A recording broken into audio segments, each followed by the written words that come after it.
स्वस्थ सिद्धांत प्रसारण में आपका स्वागत है। परमेश्वर को उसके पवित्र वचनों के लिए, पवित्र बाइबल के लिए धन्यवाद हो, उसकी स्तुति हो।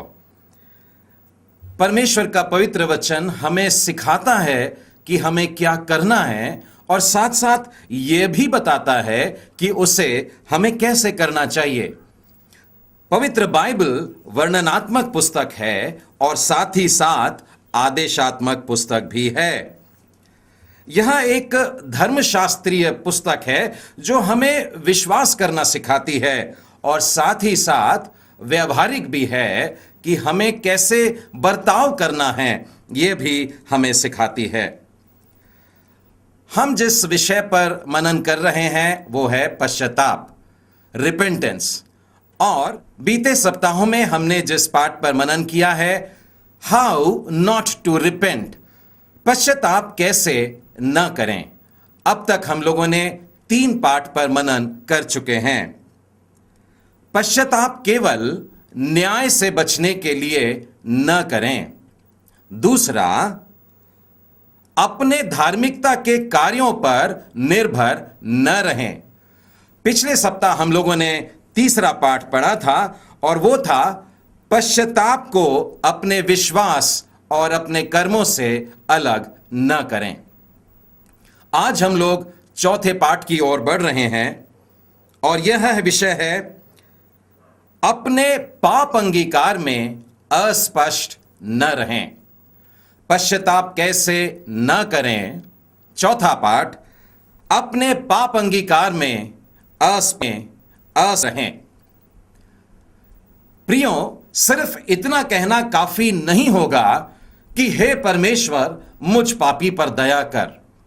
साधारणतः लोग प्रभु यीशु के बताए उस दृष्टांत को याद करते हैं जिसमें एक फरीसी और एक महसूल लेने वाला मंदिर में जाते हैं और वहां पर वे दोनों दुआ मांग रहे हैं और महसूल लेने वाला प्रार्थना कर रहा है, हे परमेश्वर मुझ पापी पर दया कर।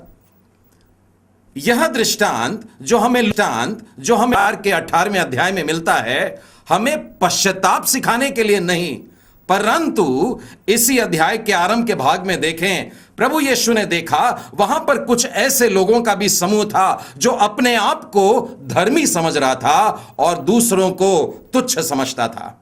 ऐसे ही लोगों पर यह फर्क स्पष्ट करने के लिए प्रभु यीशु ने इस दृष्टांत को उन लोगों के सामने रखा था। हे परमेश्वर मुझ पापी पर दया कर, यह एक सामान्य पाप अंगीकार है जो साधारण लोगों के लिए, पापियों के लिए, या ऐसे लोग जो प्रभु यीशु की पहचान में आ जा रहे हैं उनके लिए ठीक है। लेकिन जो परमेश्वर के साथ चलने वाले लोग हैं, उसकी अपनी प्रजा के लिए हैं, उनके लिए यह पाप अंगीकार बराबर नहीं है। बाइबल में देखें, पहला यूहन्ना और उसका पहला अध्याय और उसका 9वां वचन।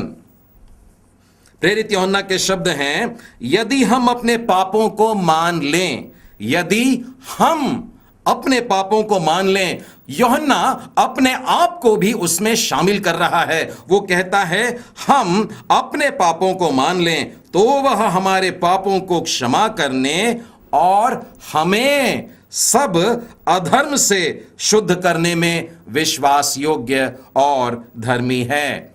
इसका मतलब यह पाप अंगीकार विश्वासियों के लिए भी किया जा रहा है। हमें इसी तरह से शब्दों में परमेश्वर के सामने पाप अंगीकार करना है। स्पष्ट होकर के परमेश्वर के सामने अंगीकार करने का एक बड़ा विशिष्ट उदाहरण पुराने नियम के होशे नबी की पुस्तक और उसके 14वें अध्याय में और पहले वचन से देखिए। यह इज़राइल के लिए परमेश्वर यहोवा के पास लौट आने का वचन है। किसके लिए? अन्य जातियों के लिए नहीं, गैर यहूदियों के लिए नहीं। इस कहा जा रहा है कि परमेश्वर यहोवा के पास आ। दूसरा वचन कहता है कि इन बातों को सीख कर, इन शब्दों को सीख करके परमेश्वर के पास आना है और परमेश्वर से कहना है हमारा अधर्म दूर कर, हम पर अनुग्रह कर, हमें ग्रहण कर। और तीसरे वचन में एकदम सटीक होने को कह रहा है। हमारे पाप अंगीकार में हमें स्पष्ट कहने का है, क्योंकि हमें अपना पाप अंगीकार अस्पष्ट नहीं करना है। तीसरा वचन कहता है अश्शूर हमारा उद्धार नहीं करेगा। संभव है इजरायलियों ने परमेश्वर का साथ छोड़कर अश्शूरियों का साथ ले लिया, उनसे मदद मांग ली, अपना भरोसा यहोवा पर रखने की बजाय मनुष्यों पर अपना भरोसा डाल दिया। इसलिए पाप अंगीकार में इस वाक्य को बोलकर कि अश्शूरों पर अब हम भरोसा नहीं करेंगे। दूसरा वाक्य है हम घोड़ों पर सवार नहीं होंगे, अर्थात हम अपनी शक्ति पर भरोसा नहीं करेंगे। हमारा भरोसा हमारे जीवते परमेश्वर पर होगा। हम अपनी शक्ति, अपने बल पर, अपने सैन्य ताकत पर नहीं, परंतु यहोवा पर भरोसा रखेंगे। तीसरा वाक्य है हम ना तो फिर कभी अपने हाथों की बनाई हुई वस्तुओं से कहेंगे कि तुम हमारे ईश्वर हो, अर्थात हमारे जीवन की उपलब्धियां, हमने जो किया है, हमने जो पाया है, उस पर भरोसा न रखते हुए केवल परमेश्वर पर विश्वास करना है। हमें अपने पाप अंगीकार में विशिष्ट रहने का है, एकदम स्पष्ट रहने का है। हम ऊंच नीच बातें नहीं कर सकते, अस्पष्ट नहीं कर सकते, परंतु स्पष्ट अंगीकार लेकर के परमेश्वर के सम्मुख आना है। हमें अपने पापों के साथ में किस प्रकार से बर्ताव कर रहे हैं, पहला कुरिन्थी उसका 10वें अध्याय में देखिए। यहां पर बड़े स्पष्ट रीति से प्रभु के लोगों को इतिहास में से चेतावनी दी जा रही है। मैं पहला कुरिन्थी उसका 10वां अध्याय और 6वां वचन बता रहा हूं। ये बातें हमारे लिए दृष्टांत ठहरी।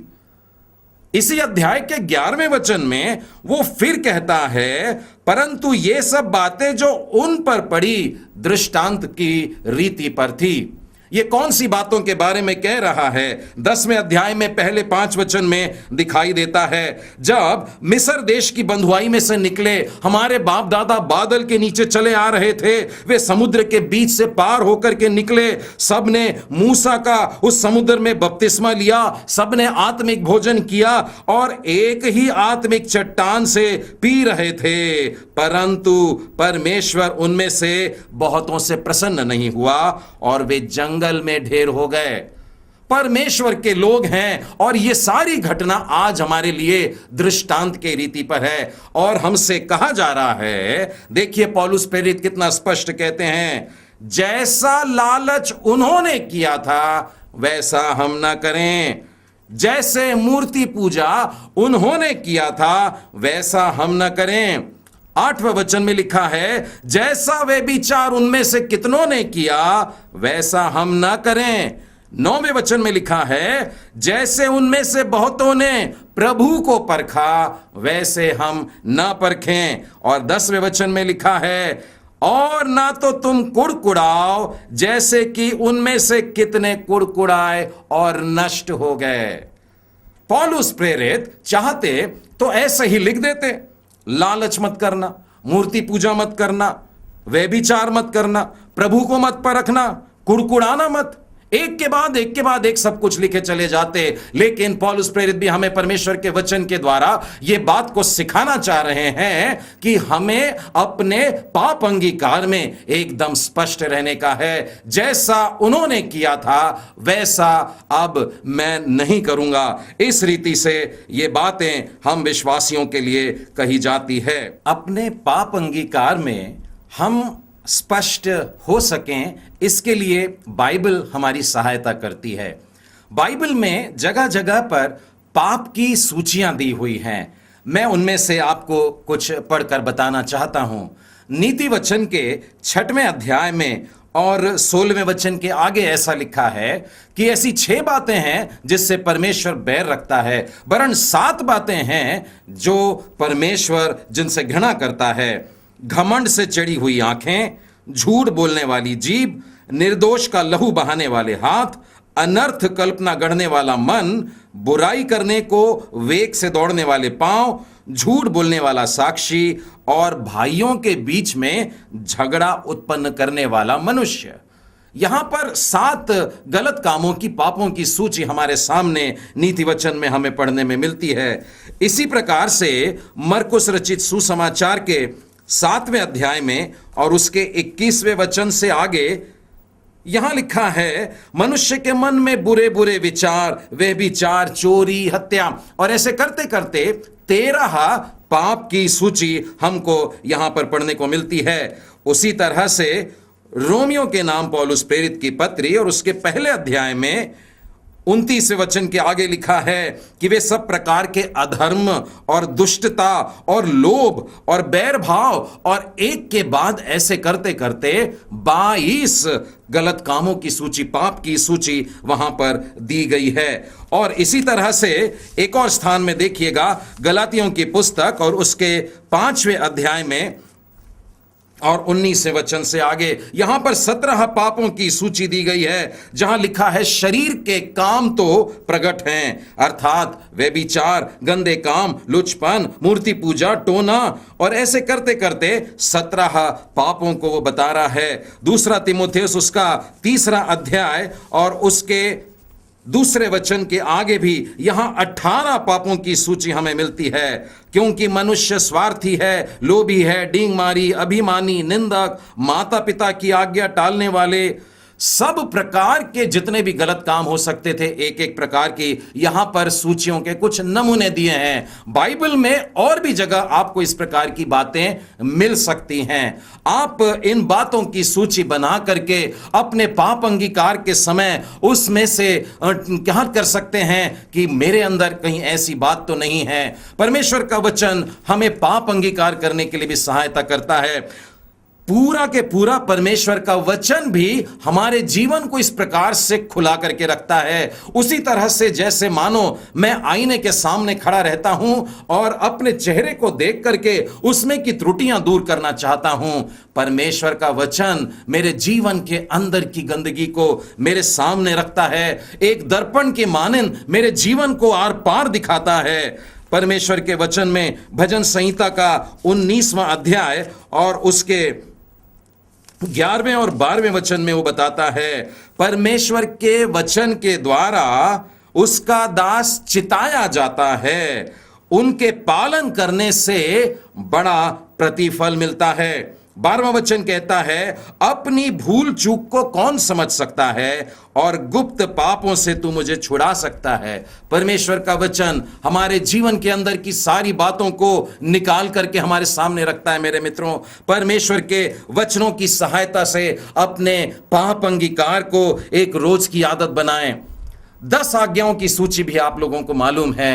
यह भी एक बड़ी अच्छी सूची है जो हमारे आत्म परीक्षण के लिए बहुत जरूरी है। अपने आप को दिन प्रतिदिन जांचते रहना है, उस सूची को सामने रखना है। 10 आज्ञाओं में से जो पहली 4 आज्ञाएं हैं वो मनुष्य का परमेश्वर के साथ में कैसा रिश्ता होना चाहिए यह बात को सिखाती है, और 5वें आज्ञा से 10वें आज्ञा तक मनुष्य मनुष्यों के साथ में किस प्रकार का बर्ताव करे यह हमें सिखाता है। प्यारे मित्रों, परमेश्वर की व्यवस्था के द्वारा ही हमें पाप का बोध होता है, और हमारे ऊपर पाप की या दोष की सिद्धि इसलिए नहीं है कि हम पर दंड की आज्ञा हो जाए, परंतु इसलिए कि जब हम जाने कि हमने पाप किया है, हम पापी हैं, हम दोषी हैं, हम पाप अंगीकार करते हुए, पाप स्वीकार करते हुए परमेश्वर के अनुग्रह के अधीन हो जाएं।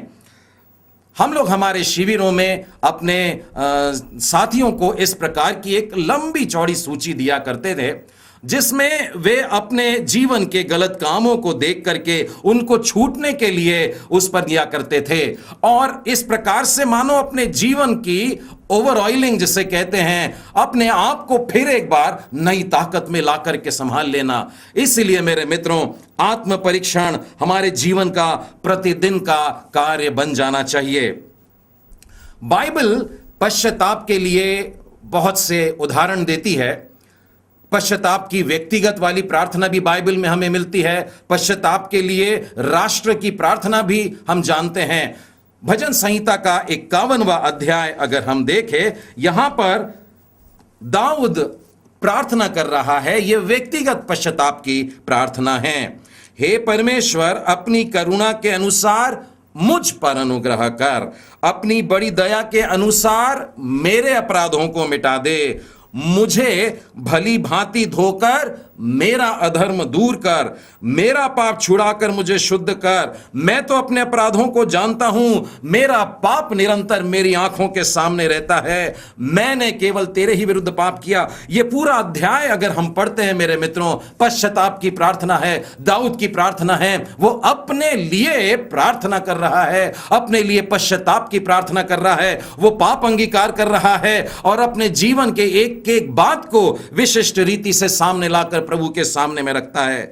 इसी प्रकार से दानियल नबी की पुस्तक अगर हम देखें, 9वें अध्याय में दानियल परमेश्वर के सामने घुटने टेक करके है और पूरे राष्ट्र के लिए यहां पश्चाताप की प्रार्थना कर रहा है। और वो कह रहा है कि हमने पाप किया है, हमने अपने पूर्वजों के साथ मिलकर पाप किया, हमारे राजाओं ने पाप किया, हमारे पुरोहितों ने पाप किया है, हम सब ने, हमारे देश के एक एक लोगों ने पाप किया है। और इस प्रकार से परमेश्वर के सामने हम पाप अंगीकार करें। एक प्रश्न उठता है मित्रों, क्या पाप अंगीकार करना जरूरी है? इसलिए क्योंकि परमेश्वर को तो ये सब बातें पता होगी। क्या परमेश्वर नहीं जानता कि मेरे जीवन के अंदर कौन कौन से पाप हैं, क्या है?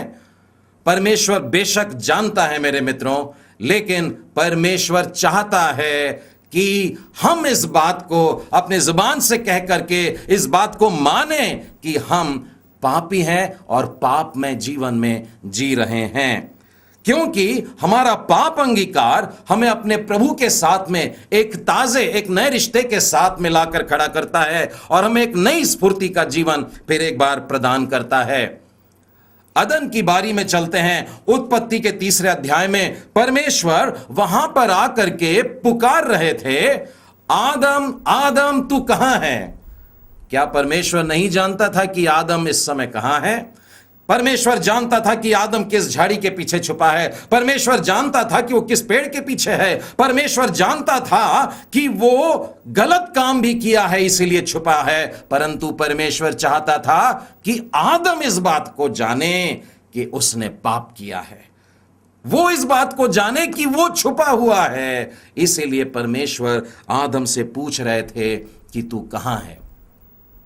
उत्पत्ति की पुस्तक में आइए 32वें अध्याय में चलते हैं। वहां पर परमेश्वर रात के समय में एक व्यक्ति के साथ में कुश्ती लड़ रहे हैं। सारी रात ये कुश्ती चलती रही और सुबह सुबह परमेश्वर ने उस व्यक्ति से पूछा, तेरा नाम क्या है? बड़ी अजीब बात है, क्या सारी रात परमेश्वर उस व्यक्ति से कुश्ती लड़ता रहा और उसे नाम नहीं मालूम था कि वो किससे लड़ रहा है? उससे पूछा कि तेरा नाम क्या है? परमेश्वर जानता था कि उस व्यक्ति का नाम याकूब है, लेकिन परमेश्वर चाहता था कि यह याकूब को मालूम होना चाहिए कि उसका नाम याकूब है, धोखा देने वाला। उसका नाम याकूब है, अड़ंगा मारने वाला। मेरे मित्रों, पाप अंगीकार के समय हम अपने आप का बोध करते हैं, अपनी स्थिति को जानते हैं, अपने जीवन को पहचानते हैं। नए नियम में एक बड़ा प्यारा सा उदाहरण है, यूहन्ना रचित सुसमाचार उसका 4था अध्याय। प्रभु यीशु सामरिया से होकर के जा रहे हैं और वहां पर एक स्त्री कुएं पर पानी भरने के लिए आई है और प्रभु यीशु ने उससे कहा, मुझे पानी पिला। उनका वार्तालाप आगे बढ़ता है और थोड़ी देर में यीशु कहते हैं जीवन के जल के विषय में, यदि तेरे पास ये जीवन का जल होगा तो तेरे अंदर से जीवन की नदियां फूट पड़ेगी। उस स्त्री को लगा, मुझे रोज रोज यहां पानी भरने के लिए नहीं आना पड़ेगा। उसने कहा, प्रभु जी मुझे ये जल दे दीजिए। यीशु ने कहा, जा और अपने पति को बुला कर ला। स्त्री सकपका गई और उसने कहा, प्रभु जी मेरा कोई पति नहीं। प्रभु यीशु ने कहा, तूने सच कहा कि तेरा कोई पति नहीं, क्योंकि तू अब तक 5 पति कर चुकी है और जिसके साथ में अब रहती है वो भी तेरा पति नहीं है। मेरे मित्रों, हमारे जीवन को आर पार परमेश्वर जानता है, लेकिन वो चाहता है कि हम पाप अंगीकार करें। वो चाहता है कि हम उस बात को स्वीकार करें, विशिष्ट रूप से करें, स्पष्ट करें और उसके सामने जब पश्चाताप पर आए तो एक वाक्य में नहीं कि हमसे पाप हुआ, परंतु वो शब्दों में बोल करके बताए कि हमसे किस प्रकार की गलती हो रही है। यहां पर प्रभु यीशु ने उस स्त्री से इस प्रकार से कह करके उसके मुंह से जब इन बातों को निकाला, पाप अंगीकार करना परमेश्वर को सूचना देना नहीं है, परंतु जो वो पहले से जानता है उसकी पुष्टि करना है।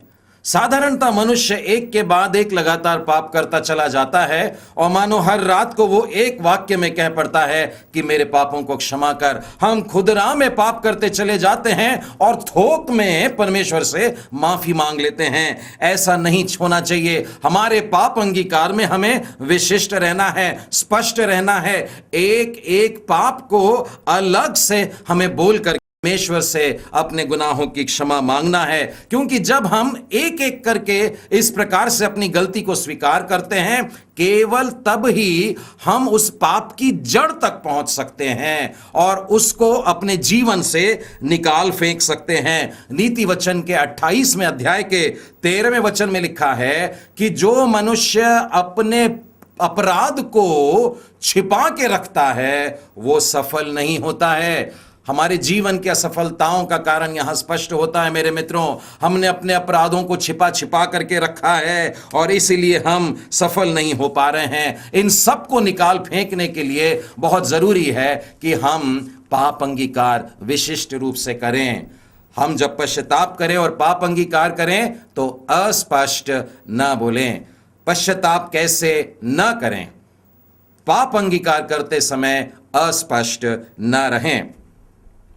एक और कारण कि हमें अपने गुनाहों का अंगीकार करना बेहद जरूरी है, वो इसलिए है कि जिस हद तक हमारे पाप क्षमा होते हैं, हम उतना ही प्रेम परमेश्वर से कर पाते हैं। जिस गहराई में से हम निकलते हैं, उस आनंद से भरपूर हो जाते हैं और इसी के लिए हमें पाप अंगीकार करना है। एक प्यारा सा उदाहरण आप लोगों के सामने देना चाहता हूं। लूका रचित सुसमाचार के 7वें अध्याय में यह घटना मिलती है। प्रभु यीशु एक दिन एक फरीसी के घर में एक भोजन में निमंत्रित थे और वहां पर काफी लोग आ चुके थे। प्रभु यीशु अपने स्थान में बैठे होंगे, तब अचानक एक स्त्री उस कमरे में प्रवेश करती है और वो रो रही है और उसके हाथ में एक संगमरमर का पात्र है, उसे वो तोड़ देती है और सारा कमरा खुशबू से भर जाता है। लोगों का ध्यान खिंच जाता है, पर यह स्त्री प्रभु यीशु को देख रही है, प्रभु यीशु के चरणों को देख रही है और प्रभु यीशु के चरणों पर रो रही है, उसके पांव को धो रही है और अपने बालों से उसके पांव को पोंछ रही है और उसके पांव पर इत्र उंडेल रही है, उसके पांव को चूम रही है। कितनी नम्रता से यह स्त्री भर गई। उस कमरे में बहुत लोग थे मेरे मित्रों, प्रभु यीशु के साथ में एक ने भी, यहां तक कि जिसका घर था उसने भी ऐसा आदर नहीं किया जैसा कि इस स्त्री ने। और जब लोग प्रश्न करने लगते हैं, यीशु के बारे में बात करने लगते हैं, क्या यह स्त्री के बारे में प्रभु यीशु नहीं जानते कि यह पापिन स्त्री है? तब यीशु जवाब देते हैं, जिसका बहुत क्षमा हुआ उसने बहुत प्रेम किया है। मेरे मित्रों, इसीलिए बहुत जरूरी है कि हम पाप अंगीकार करें, विशिष्ट तरीके से करें, पापों की क्षमा को पाएं और पाप क्षमा का आनंद जो होता है उसमें बांट करके आनंद अपने लोगों के साथ में बांटें। आपने कभी रिवाइवल मीटिंग्स पर गौर किया है? रिवाइवल मीटिंग के समाप्ति पर, आत्म जागृति सभा की समाप्ति पर लोग अक्सर इस प्रकार का आह्वान देते हैं और लोगों से कहते हैं अपने जीवन को पुनः समर्पित करो, और बहुत से लोग खड़े होकर के अपने आप को दिलासा दिलाते हुए फिर खड़े हो जाते हैं। लेकिन क्या यह पुनः समर्पण नई जागृति या नए सिरे से एक आत्म जागृति की पहचान हो सकती है? बाइबल तो बताती है जब तक मन न फिरे, जब तक पश्चाताप न हो, जब तक कि एक नई सृष्टि ना आए, वो नया जीवन नहीं है। लेकिन हमने एक सरल तरीका बना दिया है, एक छोटा सा मार्ग बना दिया है और हम इसके द्वारा परमेश्वर की खुशी को प्राप्त करना चाहते हैं। मेरे मित्रों, बाइबल में आत्म जागृति के लिए एक बड़ा प्यारा वचन जो बिल्कुल स्पष्ट बताता है कि यह रिवाइवल कैसे आ सकता है। दूसरा इतिहास उसका 7वां अध्याय और 14वें वचन में लिखा है, यदि मेरी प्रजा के लोग जो मेरे नाम से जाने जाते हैं, यदि वे नम्र होकर, यदि वे अपने बुरे कामों से फिरकर पश्चाताप करें, मेरे पास आए, तब मैं स्वर्ग से उनकी सुनकर उनको क्षमा करूंगा और उन्हें ज्यों का त्यों कर दूंगा। मेरे मित्रों, हमें अपने बुरे कामों से फिरना है, पाप अंगीकार करना है और परमेश्वर के सम्मुख आना है।